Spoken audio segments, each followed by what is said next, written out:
Good afternoon, ladies and gentlemen. I hope that you all are having a wonderful day out there. Listen, it's after work for me. Maybe it's after work for you. And I sat here and I said, what do I want to do? Let's listen to some more Jean-Luc Ponty. So we're going to move on to the next track here of Open Mind, 1984. That's going to be Modern Time Blues. Some blues for 1984. What could that be? What could that sound like? Perhaps a little dystopian, perhaps Big Eye watching over you. Who knows? But let's go ahead and pull up the track. We will discuss it a little bit after Modern Times Blues. I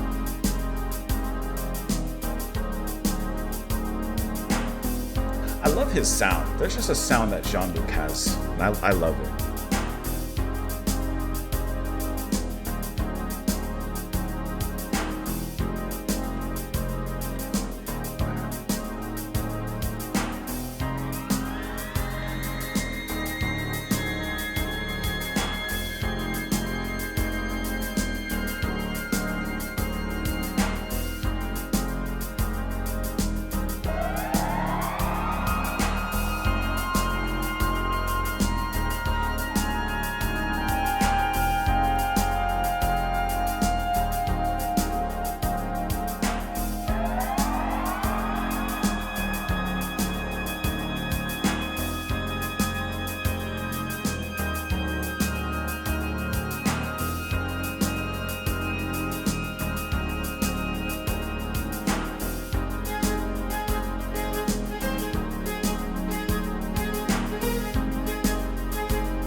I like how that second snare is like a more flat.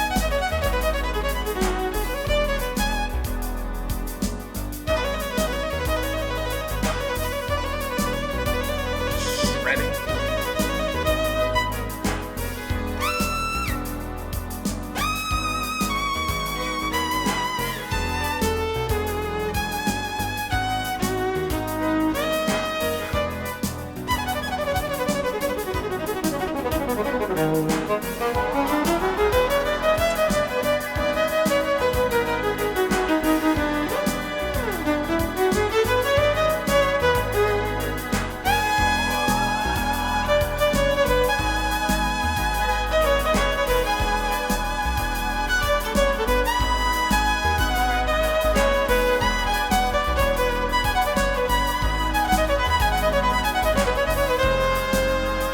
That's a nice note to end it on. So that was a nice one. Slide it back to Benson.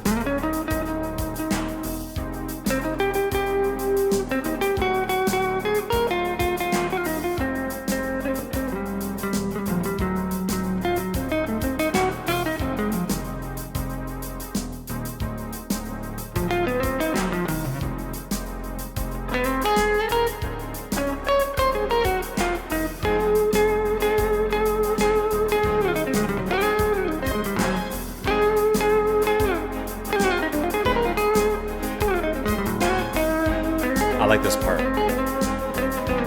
Ponty's behind Benson here.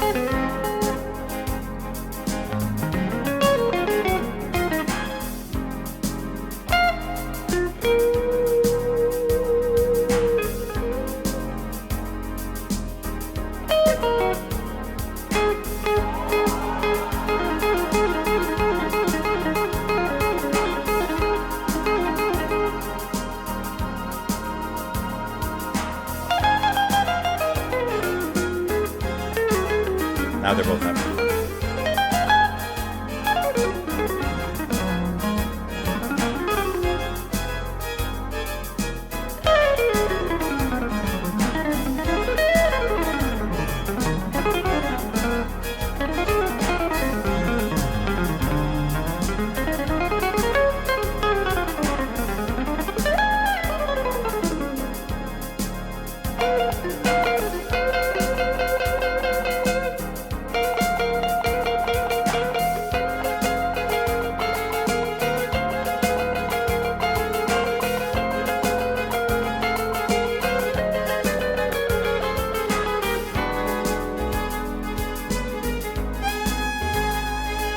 Right back around.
So first off, let me say that it's like for myself, I'm only speaking personally. I love to listen to Jean-Luc Ponty. I have like in my own way, of course, in my own era here, like on YouTube and such. Like I have a very nostalgic outlook towards Cosmic Messenger, and that's like the album I always kind of return to.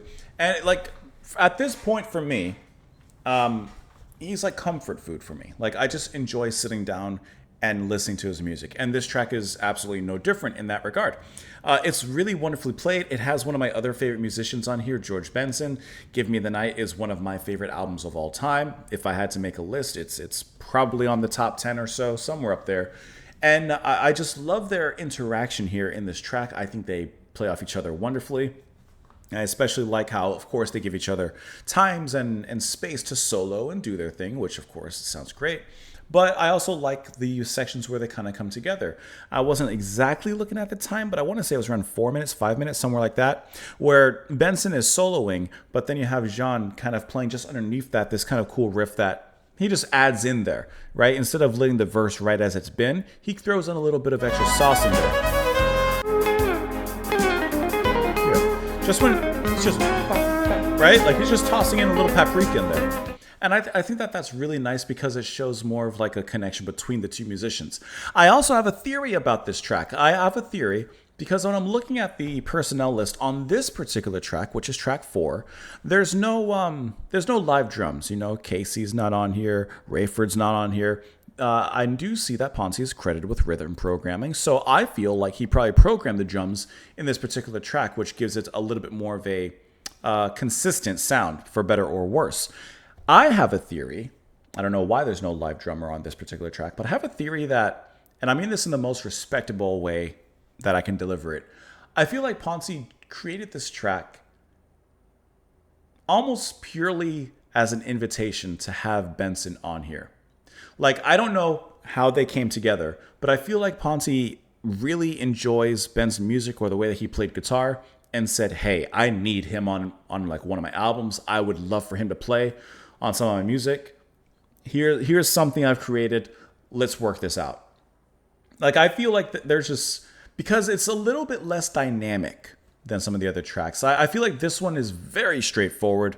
You know, there's no real breaks. There's nothing besides them kind of trading back and forth solos, which are cool as it is. There's nothing like exciting beyond that, which I think for the price of admission works well. I mean, I enjoyed this track, but I wouldn't necessarily say that it's a favorite, which on one hand leaves me slightly disappointed because I love George Benson and I liked his playing here, but I would have liked, like, I don't know, something a little bit more from it. But on the other hand, it's still a cool track to listen to. It still makes me feel good. It's satisfying.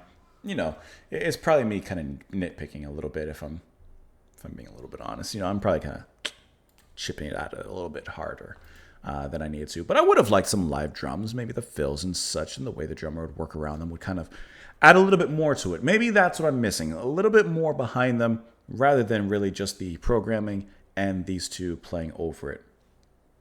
Maybe that's what I'm missing. Perhaps. But still an enjoyable track. Let me know what you guys thought of it, of course, in the comments below. I appreciate you, as always, journeying here, listening to the music alongside with me. Thank you for being here. Come back tomorrow, and I'll see you all later. Bye, guys.